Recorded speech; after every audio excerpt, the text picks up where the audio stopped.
Hello and welcome back friends in another very important video from Unique Life Sciences, and in this video we are going to study about the structure of eukaryotic cell. Last video lecture में जैसे हमने पढ़ा था कि prokaryotic cell और eukaryotic cell में क्या difference होते हैं, वहां पर सिर्फ हमने डिफरेंस की बात की थी। अब हम यहाँ पर यूकैरियोटिक सेल की डिटेल्स के बारे में बात करेंगे, पूरी डिटेल में स्ट्रक्चर देखेंगे। यूकैरियोटिक सेल में कौन कौन से सेल ऑर्गेनेल पाए जाते हैं, इसके कौन कौन से एग्जाम्पल है, कौन से ऑर्गेनिज्म में यूकैरियोटिक सेल्स पाई जाती है। तो स्टार्ट करते हैं विदाउट एनी डिले।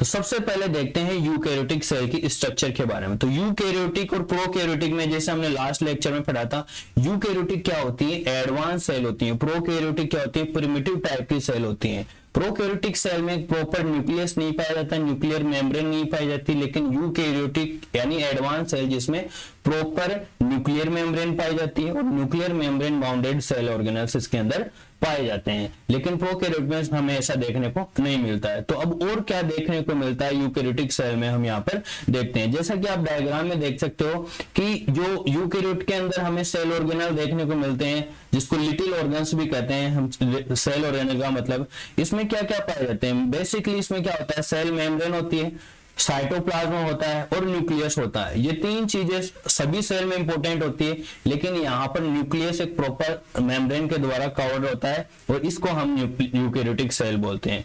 और साइटोप्लाज्म में क्या प्रेजेंट होते हैं, सेल ऑर्गेनल्स प्रेजेंट होते हैं। इसके अलावा जो सेल बायोलॉजिस्ट हैं वो क्या कहते हैं, जिसके अंदर न्यूक्लियस और प्रॉपर साइटोप्लाज्म जिसमें सेल ऑर्गेनल प्रेजेंट होते हैं, उसे क्या कहते हैं, यूकैरियोटिक सेल कहते हैं।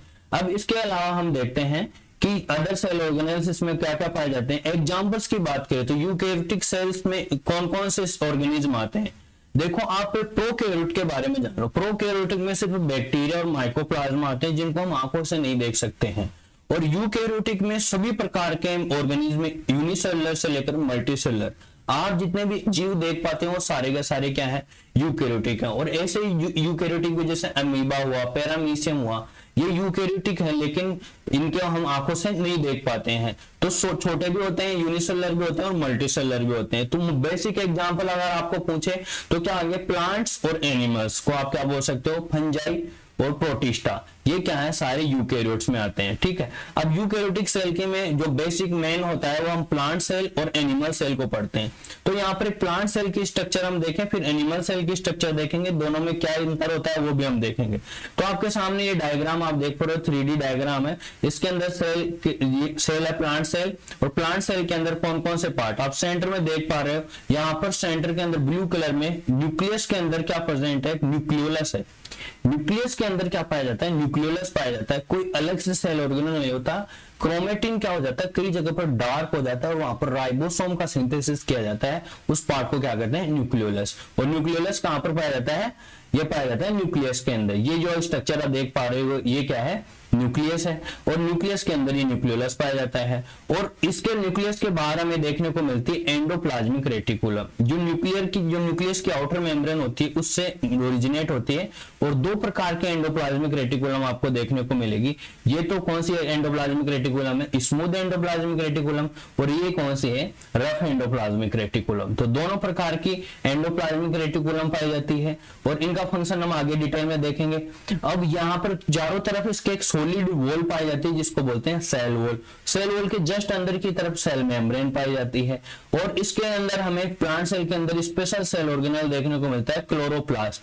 ये सिर्फ प्लांट में अंदर पाया जाता है। वैक्यूल एक, अब देखो सेल के अंदर, प्लांट सेल के अंदर सबसे बड़ा सेल ऑर्गेनल जो पाया जाता है वो होता है वैक्यूल। पूरी सेल में जगह घेर के रखता है, जिसके कारण बाकी के सेल ऑर्गेनल साइड में हो जाते हैं। और इसके अंदर माइटोकॉन्ड्रिया पाया जाता है। माइटोकॉन्ड्रिया सभी में पाया जाता है, प्लांट हो चाहे से एनिमल हो। और आगे देखिए गोल्जी ऑपरेटस पाया जाता है, ये भी ER जैसा ही सेल ऑर्गेनल होता है, एंडोप्लाज्मिक रेटिकुलम जैसा ही होता है। राइबोसोम्स पाए जाते हैं। राइबोसोम दो जगह पाए जाते हैं, एक तो रफ एंडोप्लाज्मिक रेटिकुलम पर जुड़े होते हैं और एक फ्री पाए जाते हैं।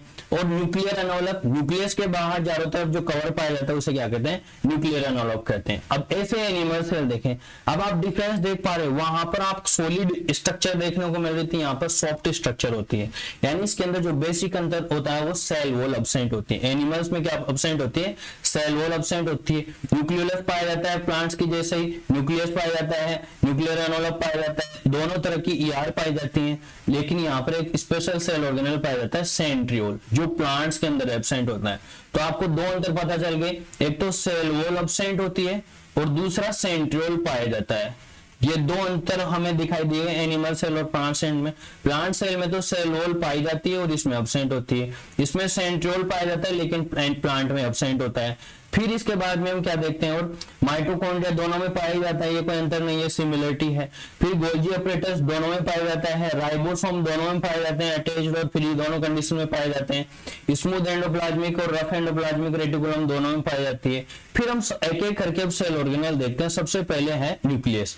न्यूक्लियस क्या होता है, सेल के सेंटर होता है, सेल का ब्रेन होता है जो सबको कंट्रोल करके रखता है। सेल, इस न्यूक्लियस के अंदर क्या पाया जाता है, ऐसा डीएनए पाया जाता है, और डीएनए के अंदर हमें पता है जेनेटिक इंफॉर्मेशन पाई जाती है जो सारी जो सेल को कंट्रोल करती है, उसकी जनरेशन टू जनरेशन सारी इंफॉर्मेशन ट्रांसफर करता है। ये सारा डीएनए कहां पर पाया जाता है, न्यूक्लियस के अंदर पाया जाता है।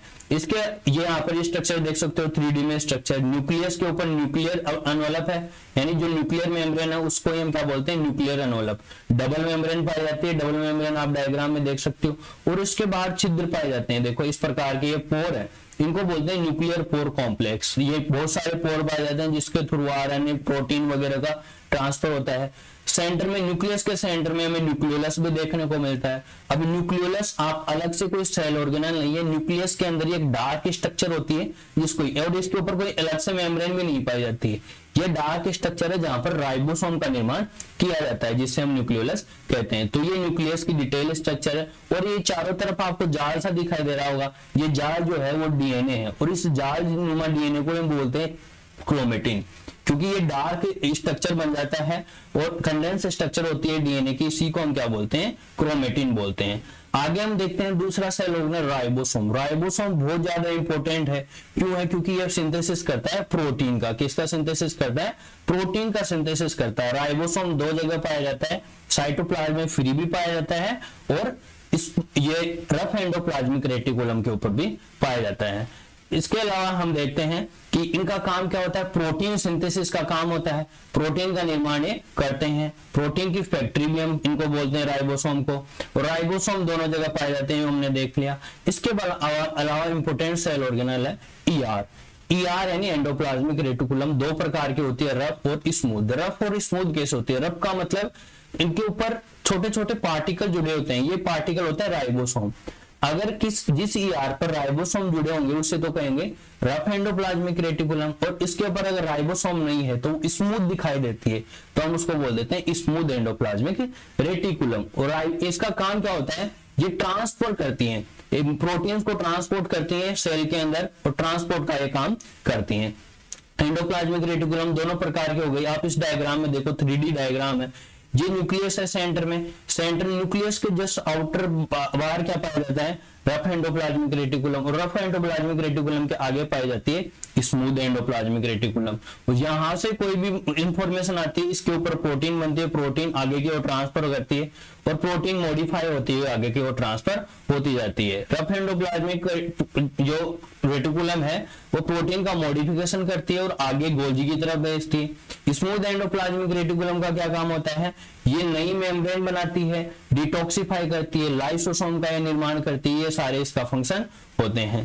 गोल्जी अपरेटस जस्ट ये ईआर जैसा ही सेल ऑर्गेनल होता है। बहुत दिनों तक तो हमें यही पता था कि ये भी ईआर ही होती है, लेकिन बाद में पता चला कि ये ईआर ना होकर अलग से सेपरेट सेल ऑर्गेनल है। और इसका काम क्या है, ये प्रोटीन को रिसीव करती है जो ईआर से आती है, उसको मॉडिफाई करती है, उसको आगे ट्रांसफर करती है वैक्यूल में, यानी ये सिस्टम को आगे ट्रांसपोर्ट कर देती है और ट्रांसपोर्ट करने का कार्य करती है। इसलिए हम इसको गोल्जी अपरेटस क्यों कहते हैं, क्योंकि इनकी इस खोज खोज किसने की थी, कैमिलो गोल्जी ने की थी, इसलिए हम इसको गोल्जी ऑपरेटस बोलते हैं। फिर एक और important cell organelle lysosome. Lysosome के ऊपर एक मेम्ब्रेन पाई जाती है और ये बहुत ज्यादा इंपॉर्टेंट है क्योंकि इसके अंदर डाइजेस्टिव एंजाइम्स पाए जाते हैं।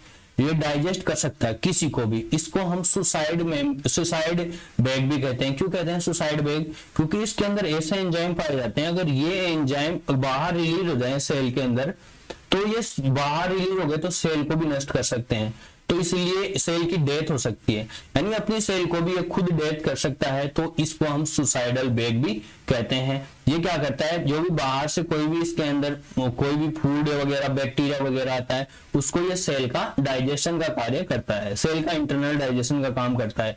इसके अंदर हाइड्रोलाइटिक एंजाइम से पाए जाते हैं जो आप देख सकते हो।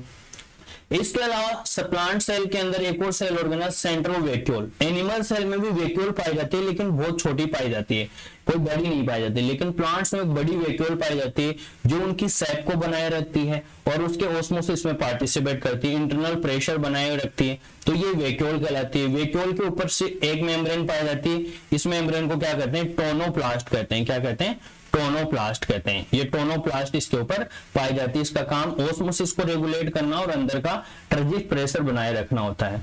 इसके अलावा हम देखें ये वैक्यूल एनिमल्स के अंदर जैसे पैरामीशियम में भी पाई जाती है, अमीबा में भी पाई जाती है। पैरामीशियम में कॉन्ट्रेक्टाइल वैक्यूल पाई जाती है, अमीबा के अंदर फूड वैक्यूल पाई जाती है लेकिन छोटी होती है, प्लांट्स के मुताबिक ये छोटी होती है, और ये जो कॉन्ट्रेक्टाइल वैक्यूल होती है एक्सेस वाटर को बाहर निकाल देती है।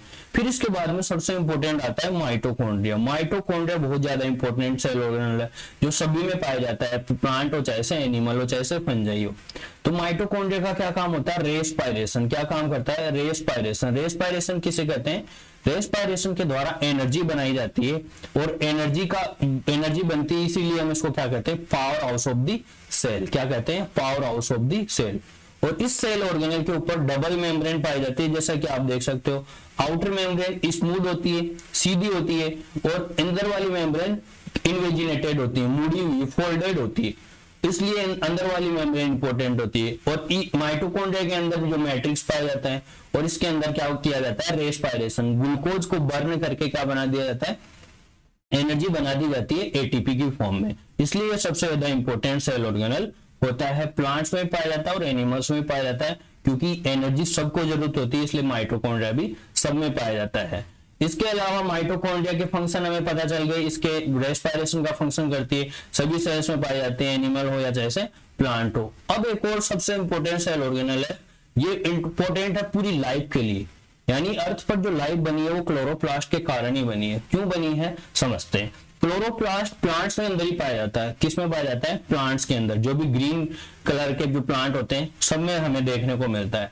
काम क्या होता है इसका, फोटोसिंथेसिस करना है, यानी भोजन बनाना। भोजन बनाने का ये काम करते हैं, लाइट एनर्जी को, सनलाइट को काम में लेकर फूड बना देते हैं, ग्लूकोज बना देते हैं, इसलिए हम इसको इंपॉर्टेंट सेल ऑर्गेनल कहते हैं। और ये भी फूड एनिमल्स खाते हैं, सभी पूरी अर्थ पर जितने भी ऑर्गेनिज्म है वो इसी फूड के ऊपर डिपेंड है, जो फोटोसिंथेसिस के द्वारा प्लांट्स द्वारा बनाया जाता है। इसलिए सबसे इंपॉर्टेंट सेल ऑर्गेनल कौन सा है, क्लोरोप्लास्ट। क्लोरोप्लास्ट भी माइटोकॉन्ड्रिया के जैसे double membrane bounded cell organelle होता है और फोटोसिंथेसिस का कार्य करता है, और सिर्फ प्लांट्स में पाया जाता है। और फंक्शन हमने देख लिया, फोटोसिंथेसिस करता है। और ये मेन सेल ऑर्गेनल हो गए। अब इनके अलावा कुछ स्ट्रक्चर ऐसी भी होती है सेल के अंदर जो हमें दिखाई नहीं देती नॉर्मली, लेकिन अगर हम सेल को अलग तरीके से स्टैंड करें, टेक्नोलॉजी के द्वारा हम देखने की कोशिश करते हैं, तो हमें इस प्रकार की स्ट्रक्चर देखने को मिलती है। जैसे कोई अंदर जाल हो, ये पूरा जाल क्या होता है, एक प्रकार का स्केलेटन होता है। स्केलेटन का मतलब क्या होता है, कंकाल। जो हम जैसे हमारा कंकाल हमारी शेप को बनाए रखता है, सेल के अंदर खुद का कंकाल पाया जाता है, इसको बोलते हैं साइटोस्केलेटन, जो सेल की शेप को बनाए रखता है उसके मूवमेंट में। सेल के अंदर जैसे देखो यहाँ पर जैसे माइटोकॉन्ड्रिया, इस माइटोकॉन्ड्रिया की जगह को फिक्स करके रखा हुआ है ये माइक्रोट्यूब्यूल्स के द्वारा, यानी सेल ऑर्गेनल्स की उनकी जगह पर फिक्स करके रखती है। एक जगह से दूसरी जगह ट्रांसफर करना हो तो भी कौन करता है ट्रांसफर, साइटोस्केलेटन ही करता है। साइटोस्केलेटन में अलग अलग प्रकार के फाइबर या फिलामेंट देखने को मिलते हैं। मेन इंपोर्टेंट प्रकार के जैसे एक तो माइक्रोफिलामेंट पाया जाता है। क्या पाया जाता है, माइक्रोफिलामेंट। ये माइक्रोफिलामेंट और एक और पाया जाता है माइक्रोट्यूब्यूल। एक और स्पेशल होता है इंटरमीडिएट फिलामेंट बोलते हैं। इनके बारे में डिटेल से अलग से लेक्चर बना हुआ है, और एक और लेक्चर बना दूंगा मैं इसके बारे में। तो माइक्रोफिलामेंट और माइक्रोट्यूबुल ये क्या होते हैं, साइटोस्केलेटन के पार्ट होते हैं। इस यहाँ पर देखो जैसे ये सेल है, इसको सपोर्ट दे रहा है, कौन दे रहा है, माइक्रोट्यूबुल और माइक्रोफिलामेंट, जो इसकी शेप को बनाए रखता है, सेल ऑर्गेनेल्स को एक जगह से दूसरी जगह ट्रांसफर करने के लिए। क्रोमोसोम को जब सेल डिवाइड करती है तभी भी ट्रांसफर करने का कार्य यही करता है। नेक्स्ट सेल ऑर्गेनेल्स के अंदर इंटरेक्टिव, जो प्लांट के अंदर जो ये सेल स्ट्रक्चर देख सकते हो, ये क्रोमोसोम, ये एक और सेल ऑर्गेनल पाया जाता है सेंट्रियोल। क्या पाया जाता है, सेंट्रियोल। सेंट्रियोल सिर्फ एनिमल सेल में ही पाया जाता है, प्लांट में नहीं पाया जाता है। ये सेंट्रियोल का काम क्या होता है, ये क्रोमोसोम को जब डिवाइड होती है तो क्रोमोसोम को पोल्स की तरफ ट्रांसफर करने का कार्य करता है। ठीक है, तो ये क्रोमोसोम को अलग अलग करने का कार्य कौन करता है, सेंट्रियोल करता है। एनिमल्स में ये हमें देखने को मिलता है, ये भी एक डिफरेंस का पार्ट है। तो ये है सेल की बेसिक स्ट्रक्चर। जितने भी सेल ऑर्गेनल है उनके बारे में मैं डिटेल से वीडियो बनाऊंगा कि किस प्रकार के इनकी स्ट्रक्चर होती है, क्या फंक्शन होते हैं, क्या फिजियोलॉजी होती है। तो ये इस वीडियो में सिर्फ एक यूकैरियोटिक सेल का इंट्रोडक्शन था। आई होप आपको समझ में आया होगा कि आपको इसके जो भी डाउट थे वो क्लियर हुए होंगे। अभी भी कोई डाउट रहा तो आप कमेंट करके पूछ सकते हो, और अगर वीडियो अच्छा लगा तो वीडियो को लाइक कर दीजिए, चैनल को सब्सक्राइब कर लीजिए और अपने दोस्तों के साथ शेयर कर दीजिए। मिलते हैं फिर इसी चैनल पर, तब तक have a good day, bye bye.